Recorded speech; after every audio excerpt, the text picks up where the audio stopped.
from WCIA 3 Plus with your hosts Glenn Kinley, Courtney Lane Brewer, and Tristan Thomas. This is the SEFCU, your Illini Nation, WCIA 3-in-1 podcast. All right, welcome in. Thanks for joining us for another episode. For the second straight week, we got a little 2-in-1 podcast for you today. Courtney was out last week, and Tristan's out this week, so you're stuck with me consistently, unfortunately. Do you know why it's called the 3-in-1? It's not because there's 3 reporters at one time. Because WCIA 3. And because one of the big band songs that the band does at Illini games is called 3-in-1. It's called 3-in-1. Yes. Okay.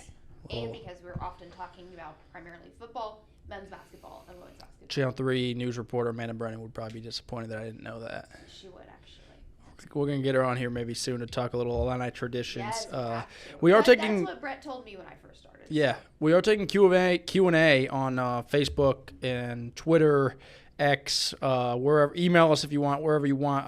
We probably won't get to questions today, but we're thinking maybe next week or the week after. We might make it a regular thing if we start getting some. Yeah, feel free to throw in questions that you want us to answer about anything Illini sports. Not anything in general, but anything Illini sports. Or if you can find a way to make it even somewhat related, we'll consider talking about it.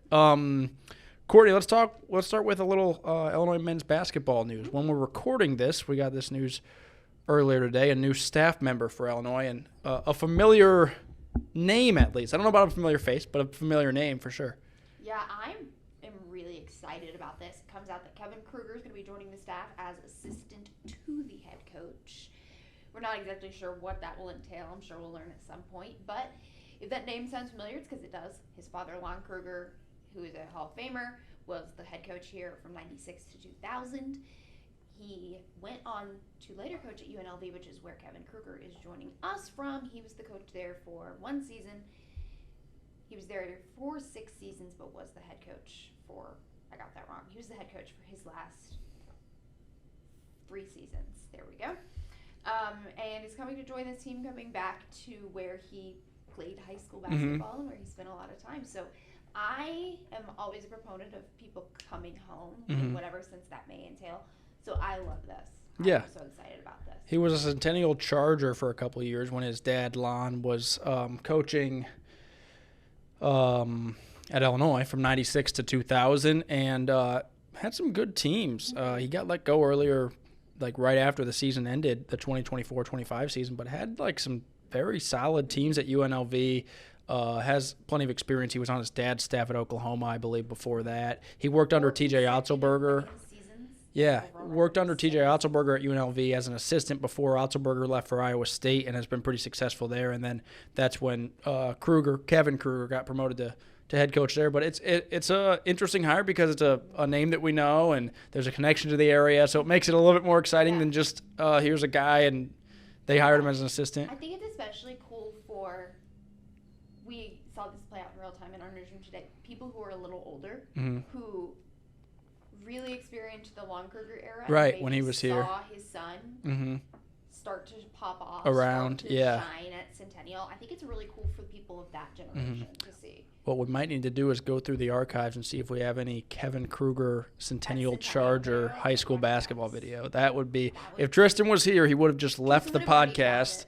He would a couple hours ago. We would have had to start recording this later while he was searching for it. We'll check, Tristan in the editing bay. Yeah, he's just got the 2 clips that we aired from him in 98 or whatever. We'll find out what class he was in. Looking forward, though, to talking to him and talking to Brad about him. And it's not the first off-season staff addition for Illinois men's basketball. They added Cameron Crocker earlier this year, and Brad said that he's kind of going to be like their defensive coordinator, which is an interesting role, one that we don't hear in basketball as often as football. It's not a technical title. He's just an assistant coach, but he's going to be handling defensive side of the ball, which is, I think, an area that Illinois hasn't been bad defensively, but scheme-wise, I think from a fan perspective, people wanted it to get better. Fans want everything to get better. Well, that one. Yeah, I think this is a shift that we're seeing a little bit, something that was spoken about when I first got here. People were talking a lot more about more defined roles of assistant coaches in basketball, because obviously we see it in football. You are this coach. But I think we're seeing it a lot more in basketball. Cameron Crockett, a Penn grad, so he's smart. Spent the last 3 seasons at Colgate, where they won back-to-back Patriot League champions and went to the NCAA tournament both of those years, obviously. Got quite the coaching resume. Spent some time on the Nike circuit, which always stands out to me in the world of recruiting that we live in today. So I think he brings a lot to this. Especially, he seems like he's not younger per se, but younger. Yeah, on the younger end of his coaching career. Somebody who's a little bit younger on the ground floor. Doesn't look like he has kids. Oh, yeah, he graduated from college in 2015, so he is younger. Okay. So he's someone with that young blood and excitement. I think is really cool. Yeah. Illinois also had Neil Gonta last season, so we've got a number of new faces within that Ubben complex. Gonta's kind of a player personnel, GM type of role. I think was kind of hired knowing that there's a lot to figure out there as far as roster management and the new era of rev share. He had worked previously with some pro teams, including the Denver Nuggets.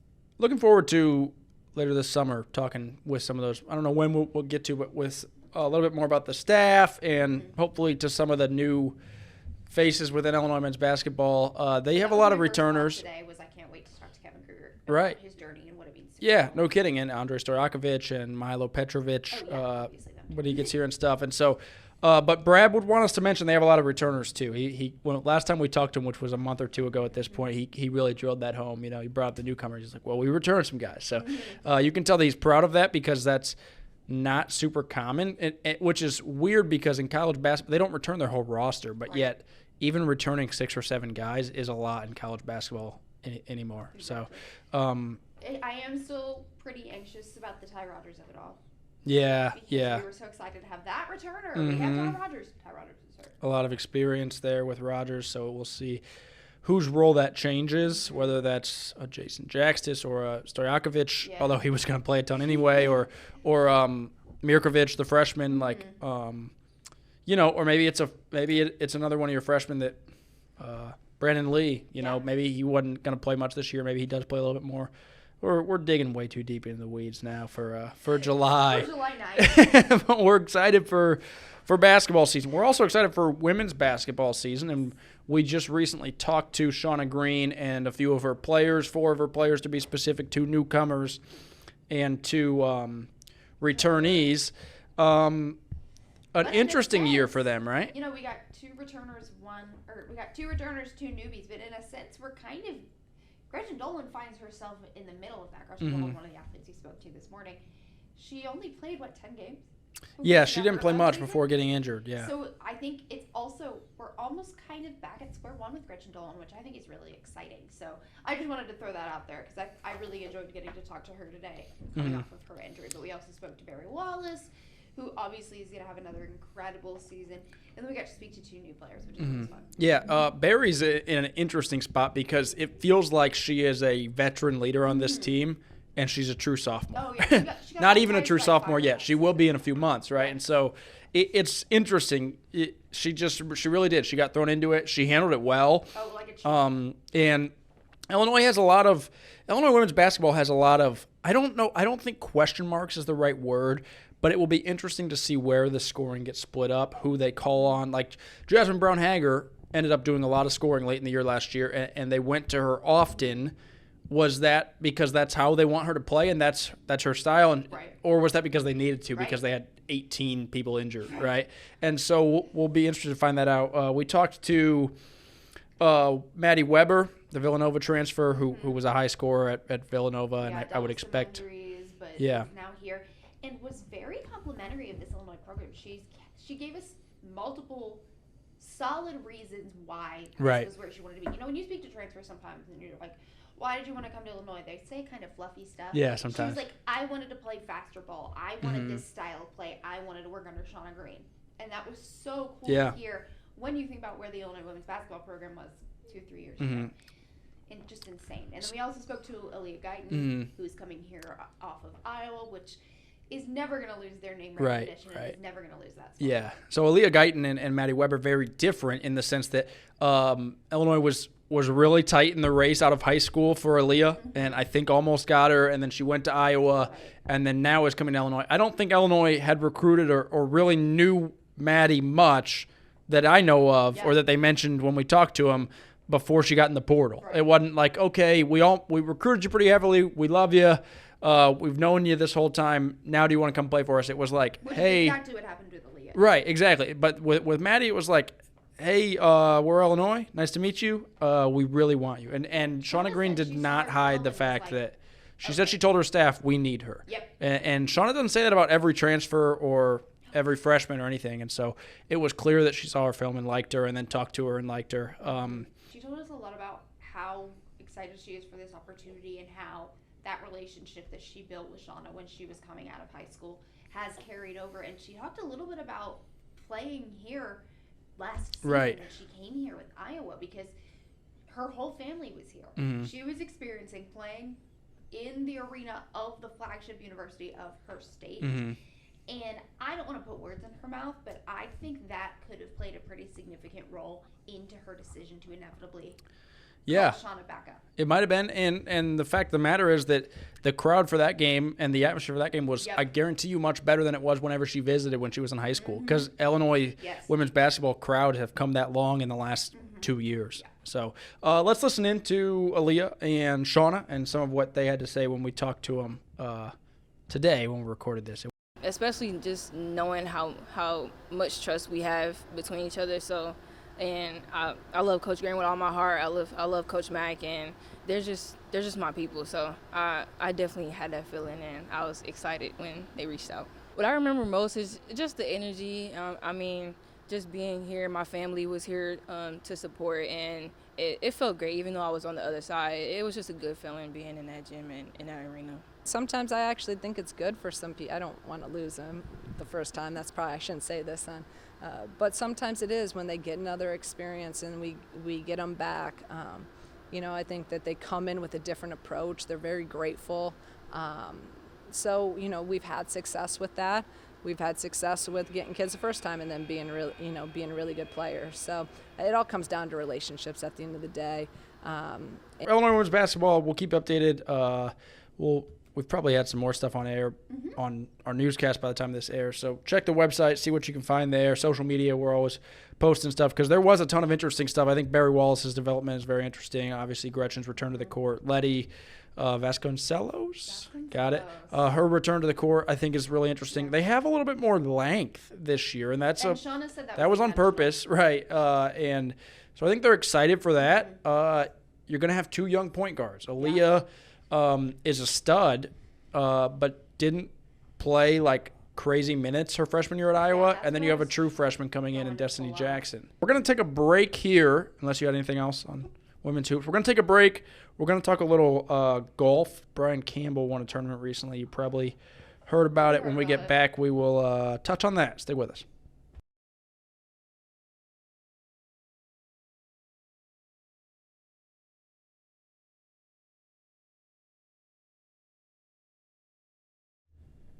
All right, welcome back to the 3-in-1 podcast, Your Illini Nation, WCIA 3. If you're watching on the WCIA Plus app, thanks for downloading that. That's cool. Fire Stick, Apple TV, Roku. I don't think it's a phone app, so if you looked it up in the App Store and you're like, I didn't see it. But we are putting these videos on Spotify now. Yes, so if you're watching or listening on Spotify or on the WCIA Plus app, we appreciate you. For tuning in. We talked men's basketball, women's basketball. This will probably be like the only podcast for the next 6 months that we don't really talk football. Yeah. There's plenty that we could talk about with football, but and then we're gonna lock in. Yeah, once we get into August, it will be tons of football talk, and we'll August talk with. is generous. Because Yeah. We're talking on the 9th, Big Ten Media Days are the 27th. Mm-hmm. Media days, and then right after that, they have availabilities and stuff back here in Champaign. But let's talk a little bit about a former Illinois golfer. Brian Campbell gets his second PGA win of the year in the John Deere Classic. WCIA was in the house for that one, by the way. If you missed our coverage, I was there the first 2 days, and then Tristan was there for the final round. And if you missed it, there's plenty of it online all over the place. Is that your first time going to a PGA Tour event? Not for work. Surely was, yeah. They're I haven't really been to many cool. golf tournaments. I went to, there used to be a PGA Tour event in my hometown, and I went three times, and it doesn't get old. It's so cool. No, it was really neat, and there was a good crowd. Lots of Illinois fans there. If you missed it, Brian won in a playoff on 18. They played 18 again, and man, really happy for him. I mean, that's cool. You know, you take the not even fandom, but typically rooting out of it as a journalist, and I still did. I was still doing my job. Don't get me wrong, but when he wins it, just happy for the guy after talking to him a couple of times and hearing about his journey. It's not like this is his first taste of golf success. I'm not trying to paint him as this like massive underdog who'd never been a good golfer until last Sunday at the John Deere Classic. He was the Big Ten golfer of the year at Illinois, but his pro journey had been just tons of ups and downs. Exactly. I mean, he wins this 10 years to the day after making his pro debut. Yeah. Before this, I'm pretty sure the Mexico Open was his only win. Yeah, it was his first win, and that was earlier this year. And that was earlier this season, right? And so I was talking to my dad as a lifelong golfer and golf fan, and obviously because his daughter works for the official station of Illinois, he was following Brian Campbell.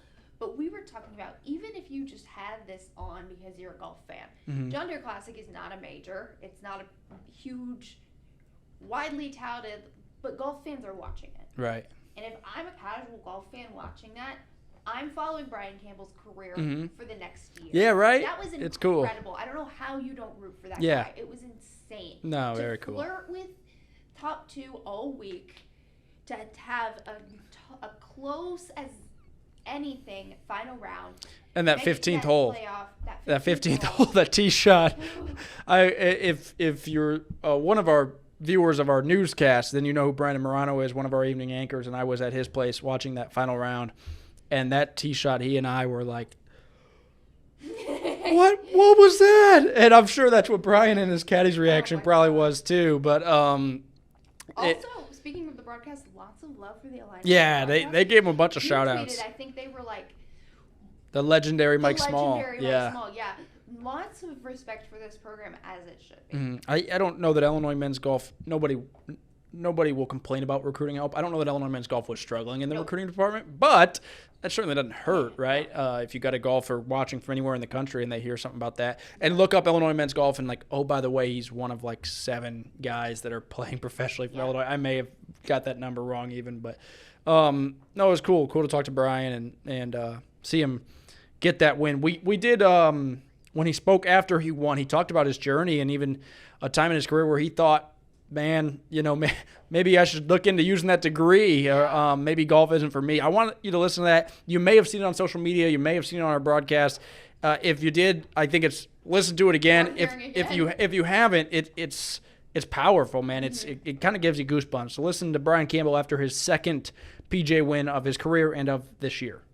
It means everything. This is what I've worked my entire life to be in this position, and unfortunately we had a couple years there where it wasn't looking so good. You have to start thinking about, am I going to do something else?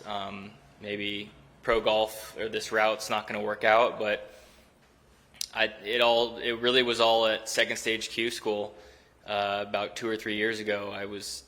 I made like a quintuple bogey on a par 3, and I thought my career was over in that moment. And that night just kind of had a self-talk with myself and said, you know what, whatever happens is okay. Trust yourself. And next round I went out there and shot 8 under and got myself right back in there. And I guess I was like, maybe golf's not over for me. And that moment was when everything changed. Courtney, Illinois golf has a bunch of guys playing pro, and it's not in too shabby of a place right now. In fact, Brian was in Champaign-Urbana before the John Deere Classic. Maybe he got some good luck. He visited. He said he met Max Herendeen and spent some time around the program before going up to Quad Cities. But, man, you're talking about a team that tied for an NCAA regional title, I should say, and returns everybody but Buchanan and added in a really good transfer. Yeah, everybody but Buchanan. I mean, we saw guys like Jake Birdwell come out of the woodworks the same way and Trey Marion, the same way we saw Max Herendeen come out of the woodworks his freshman season.